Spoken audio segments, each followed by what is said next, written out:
Ah, ya habías acabado. Pues permite que te replique. ¿Cómo es Luis de Góngora? Contesta. ¿Qué? ¿Qué idioma hablas? ¿Qué? No conozco ningún idioma llamado ¿qué? ¿Hablas en español?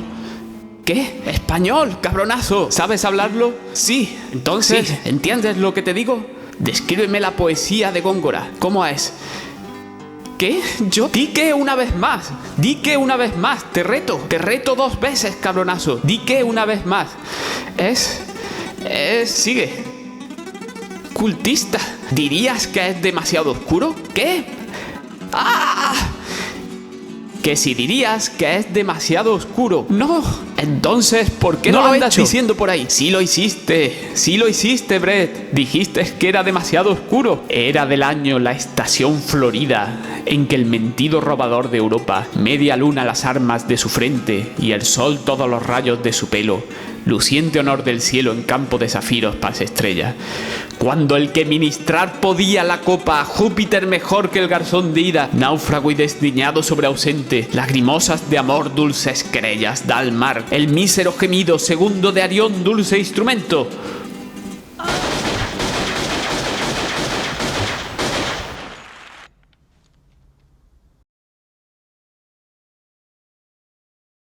Hola queridos alumnos, ¿qué tal estáis?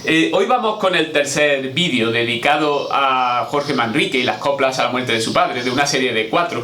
En el anterior veíamos el contenido de la primera sección del poema, que no es que el poema tenga secciones marcadas así por Manrique en el original, pero la mayoría de los críticos han coincidido en ver 3 partes según el contenido de lo que va tratando. La primera parte estaba dedicada a la reflexión general sobre el paso del tiempo y sobre lo inevitable de la muerte, y ahora en la segunda parte se tratará a fondo el tópico del Ubisum, que consiste en preguntar por aquellos que ya no están, aquellos que han desaparecido, aquellos que han muerto. Son preguntas retóricas que no esperan respuesta. ¿Os acordáis de Homer Simpson, que respondía a las preguntas retóricas de Lisa?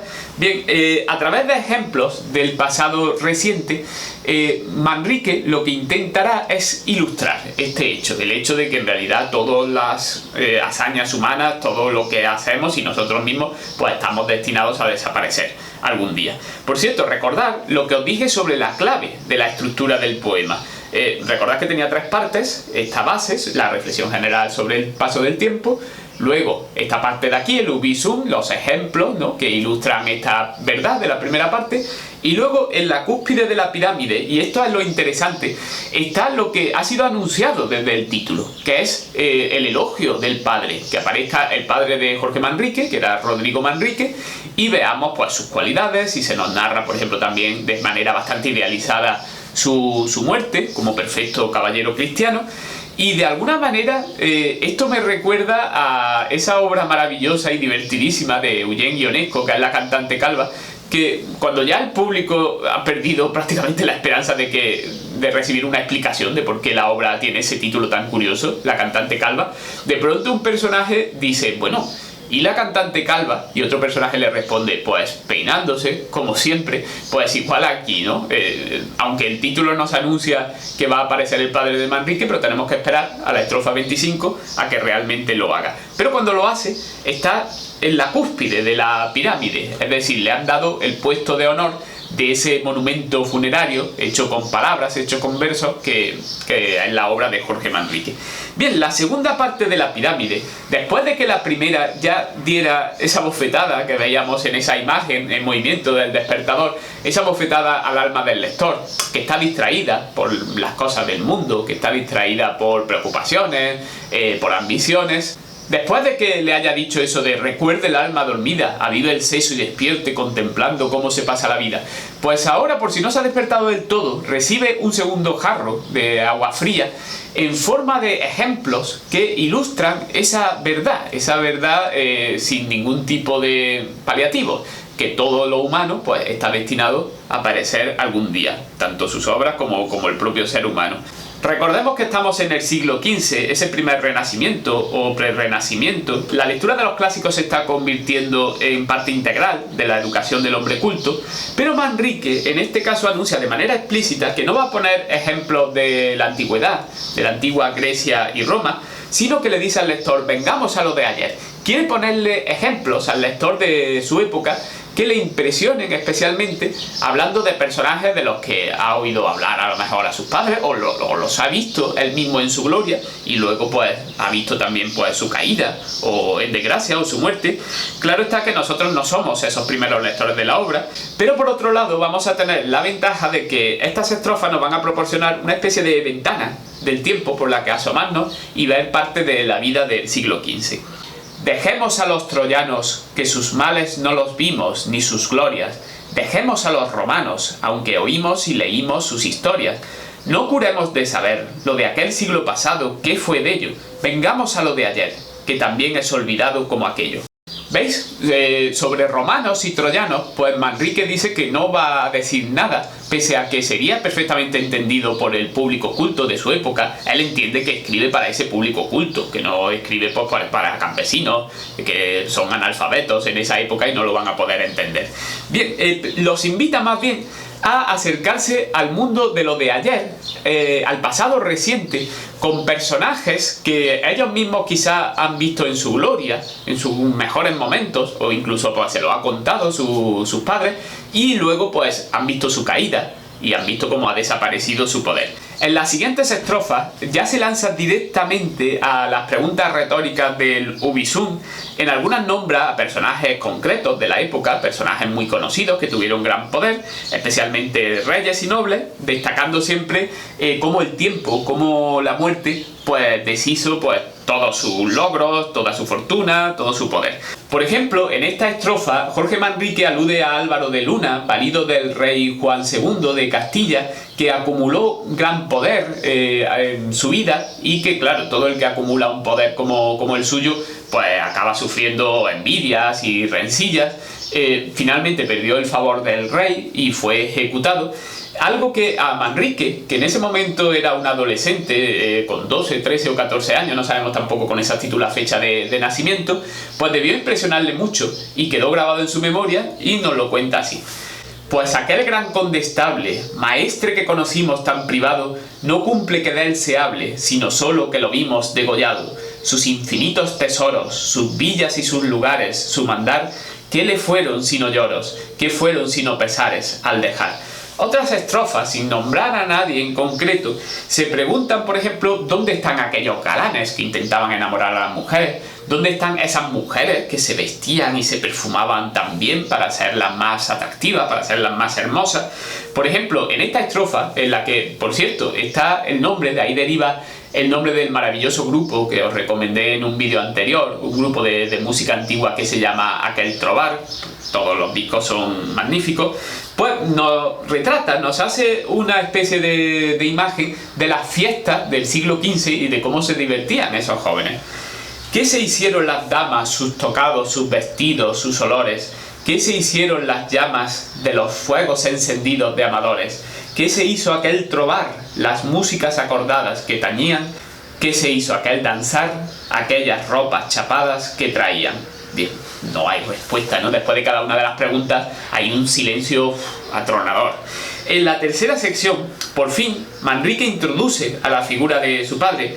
Como dijimos, ha preparado cuidadosamente su aparición en la cúspide del monumento funerario de la pirámide. Primero ha hablado del tiempo, de lo inevitable de la muerte, y es algo que se aplica a cualquier ser humano, de cualquier época, de cualquier lugar.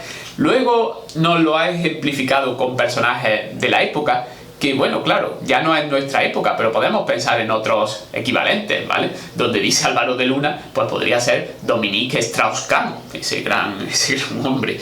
Bueno, y luego ya por último, ahora llega el momento, en la cúspide de la pirámide, de hablar del padre. Bien, y empieza con una estrofa muy curiosa, de falsa modestia, o no sé cómo llamarlo muy bien, en donde anuncia que no va a elogiar al padre, ni va a decir cuáles son sus grandes hechos y sus grandes cualidades, porque todo el mundo lo sabe, todo el mundo lo ha visto, aunque luego inmediatamente después se lanza a hacerlo, ¿no? Como si no hubiera dicho esa estrofa. Dice: Aquel de buenos abrigo, amado por virtuoso de la gente, el maestre don Rodrigo Manrique, tanto famoso y tan valiente, sus grandes hechos y claros, no cumple que los alabe, pues los vieron, ni los quiero hacer caros, pues que el mundo todo sabe cuáles fueron. Está claro que no lo va a cumplir, y en la estrofa siguiente directamente se pone con las cualidades, con las hazañas del padre, primero con una estrofa llena de exclamaciones, absolutamente admirativa, que dice así: qué amigo de sus amigos, qué señor para criados y parientes, qué enemigo de enemigos, qué maestre de esforzados y valientes, qué es eso para discretos, qué gracia para donosos, qué razón, cuán benigno a los sujetos, y a los bravos y dañosos, qué león. En ventura, Octaviano, Julio César en vencer y batallar, en la virtud, africano, Aníbal en el saber y trabajar, en la bondad, un Trajano, Tito en liberalidad con alegría, en su brazo, Aureliano, Marco Atilio en la verdad que prometía.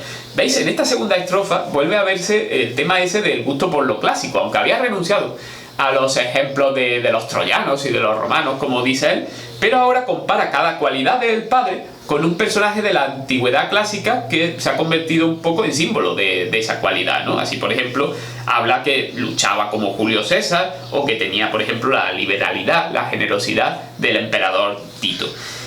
No tendría sentido hacer esto, como hemos dicho antes, si no tuviera la seguridad de que va a ser entendido por los lectores. Y recordemos que los lectores son otras personas, otros hombres instruidos de la corte, no los campesinos que trabajaban en sus tierras.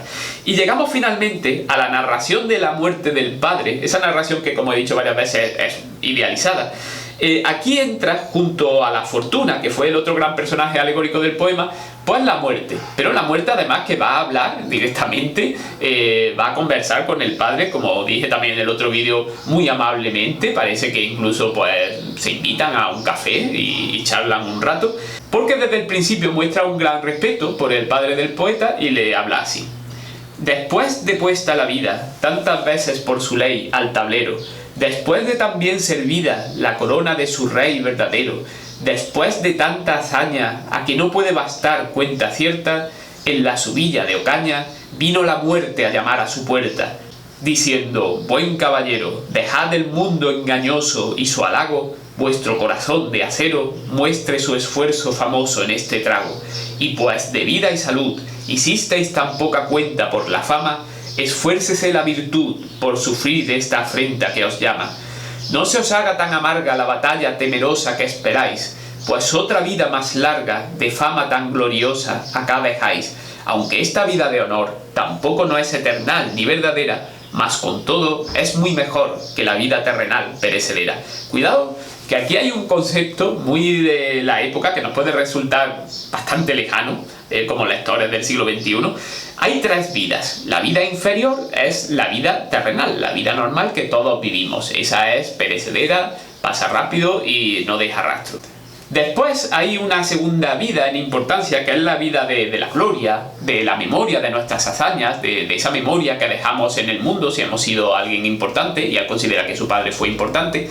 Es la que cantaba Juan de la Encina por la misma época, en esa canción que se llama Todos los bienes del mundo. Todos los bienes del mundo pasan pronto y su memoria, salvo la fama y la gloria. Por cierto, es preciosa, ¿vale? Os la dejo en la descripción del vídeo.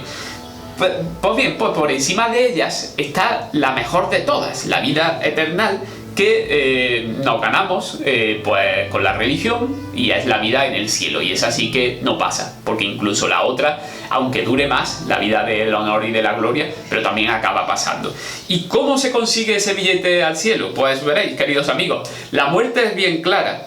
Y aquí vamos a encontrar un inevitable abismo entre nosotros, la mentalidad actual, y la mentalidad de Jorge Manrique. Claro, siempre a los poetas que nos gustan los queremos ver como si fueran nuestros contemporáneos, pero es que el pasado muchas veces, como dice la frase, es un país extranjero. Dice: el vivir que es perdurable no se gana con estados mundunales, ni con vida deleitable en que moran los pecados infernales, mas los buenos religiosos gánanlo con oraciones y con lloros, los caballeros famosos con trabajos y aflicciones contra moros. O sea, aquí está claro. Unos rezan, ¿vale? Los clérigos para ir al cielo, pero los caballeros lo que tienen que ir es a luchar contra los moros, contra los musulmanes en España, y así pues se ganan el cielo. Y luego dice: y pues vos, claro varón, tanta sangre derramasteis de paganos, esperad el galardón que en este mundo ganasteis por las manos. Y con esta confianza y con la fe tan entera que tenéis, partid con buena esperanza, que esta otra vida tercera ganaréis. Como ha luchado y ha matado a muchos paganos, no sé, habría un sistema de puntuación, 100 puntos por pagano, ¿no? Pues tiene seguro ir al cielo. Y la muerte ya le dice: no, tranquilo, tranquilo, que yo ya he recibido algún tipo de rumor que el juicio te va a ir bien, ¿vale? Por supuesto, la tolerancia religiosa pues tardaría todavía siglos en desarrollarse y no se ha desarrollado del todo. El poema termina con un par de estrofas que constituyen una oración pidiendo el favor de Dios, y también la narración de una pequeña escena en donde ya el padre muerto está rodeado por sus amigos, por sus familiares, por sus criados, que todos lloran la muerte del gran señor. Pero veréis, quiero terminar con la penúltima estrofa, que es la última intervención dialogada, pero en este caso es la respuesta que le da Rodrigo Manrique a la muerte, que Rodrigo Manrique, con plena conciencia, acepta la muerte porque es la voluntad de Dios, y son unos versos absolutamente arrolladores y absolutamente inmortales. Dice así: no tengamos tiempo ya en esta vida mezquina, por tal modo que mi voluntad está conforme con la divina para todo, y consiento en mi morir con voluntad placentera, clara y pura, que querer hombre vivir cuando Dios quiere que muera es locura. Una auténtica maravilla, y con estos versos tan intensos y tan perfectos, pues siento que no tengo nada más que añadir, así que una vez más me pongo mis gafas de Tug Life y os digo hasta la próxima.